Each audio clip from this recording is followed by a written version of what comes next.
Hotel to drink पर आपका स्वागत है। पुलिस मुख्यालय में क्या निकट भविष्य में कोई बड़ा बदलाव होने वाला है, यह चर्चा का विषय अब हो चुका है, क्योंकि बकरीद के दिन राज्य सरकार द्वारा नवादा और भोजपुर के डीएम एसपी का स्थानांतरण किया गया था 13 जून। डीएम का तो मूवमेंट ऑर्डर आ गया, लेकिन एसपी का मूवमेंट ऑर्डर नहीं निकला।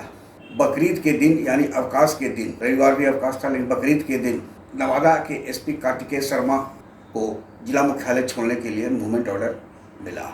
इसके पीछे चर्चा है कि एक अन्य मार्ग में पदस्थापित एक वरिष्ठ अधिकारी की भूमिका थी। राज्य सरकार ने पुलिस मुख्यालय को इंटीमेट किया कि आप मूवमेंट ऑर्डर क्यों नहीं निकाल रहे हैं। अंततः मूवमेंट ऑर्डर बकरीद के दिन निकलना अपने आप में एक चर्चा का विषय तो बन ही गया।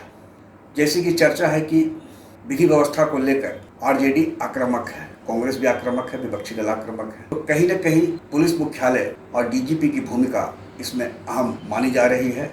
डीजीपी एक ईमानदार अधिकारी हैं, यह कहना कोई अतिशयोक्ति नहीं है, लेकिन आज की तारीख में जिला स्तर पर सीधे मॉनिटरिंग नहीं हो पा रही है। उसका कारण है कि एसपी अब निरंकुश हो गए हैं कई जिलों में। उसके ऊपर रेंज में अब आईजी और डीआईजी बैठते हैं, तो यानी अगर एसपी अपने जस्ट ऊपर बैठे आईजी और डीआईजी का संरक्षण प्राप्त कर लें तो उन्हें कोई बाल बाका नहीं कर सकता है, क्योंकि मुख्यालय के किसी अधिकारी को अब सीधे एसपी संपर्क के अधिकारी से बात करने की इजाजत नहीं है। यदि बात करनी है या कोई विषय है तो वो पुलिस मुख्यालय को यानी डीजीपी के आदेश पर ही एसपी से बात करेंगे। लोजपा रामविलास के राष्ट्रीय प्रवक्ता धीरेन्द्र कुमार सिन्हा और धीरेन्द्र मुन्ना ने कहा कि यह सही बात है कि विधि व्यवस्था की जो नींव है, सुशासन है नीतीश कुमार की, उसमें विधि व्यवस्था का सबसे बड़ा योगदान रहा है। अभ्यानंद जी का कार्यकाल हो डीजीपी का, तो अभ्यानंद जी जरूरत पड़ने पर सीधे थानेदार से भी बात करते थे, एसपी से भी बात करते थे, डीएसपी से संपर्क के अधिकारी से बात करते थे। घटना होती थी तो वे जरूर ये पूछते थे कि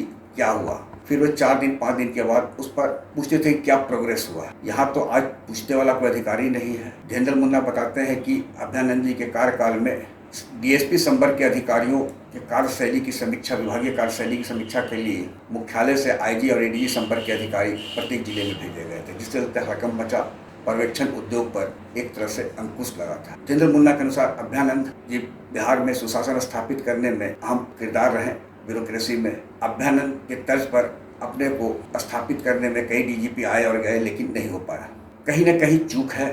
धीरेन्द्र मुन्ना की माने तो इस संबंध में मुख्यमंत्री नीतीश कुमार को कड़ा निर्णय लेना चाहिए कि कैसे जिले में जो गिरती विधि व्यवस्था है उस पर अंकुश लगाया जा सके। वे कहते हैं कि सत्ताधारी यानी एनडीए गठबंधन के वे घटक दल के हैं, लेकिन इसके बावजूद आए दिन क्षेत्र में यह सुनने को मिलता है कि जनता की सुनवाई जिला स्तर पर नहीं हो रही है, मुख्यालय में कहीं सुनवाई नहीं होती है। आखिर यह किस प्रकार का सुशासन है? और इसके लिए धीरेन्द्र मुन्ना की माने तो टॉप टू बॉटम एक कड़ा एक्शन मुख्यमंत्री नीतीश कुमार को लेना चाहिए, ताकि जो यह समझ लिए हैं कि उनके ऊपर कार्रवाई नहीं हो सकती है, उनके लिए एक सीख होगी और बिहार की जनता को सुशासन में जो रहने के आदी हो गए हैं फिर वे वापस उसी दौर की जो कल्पना कर रहे हैं वह असंभव नहीं, संभव है, बशर्ते मुख्यमंत्री नीतीश कुमार का व्यक्तिगत ध्यान इस ओर जाए।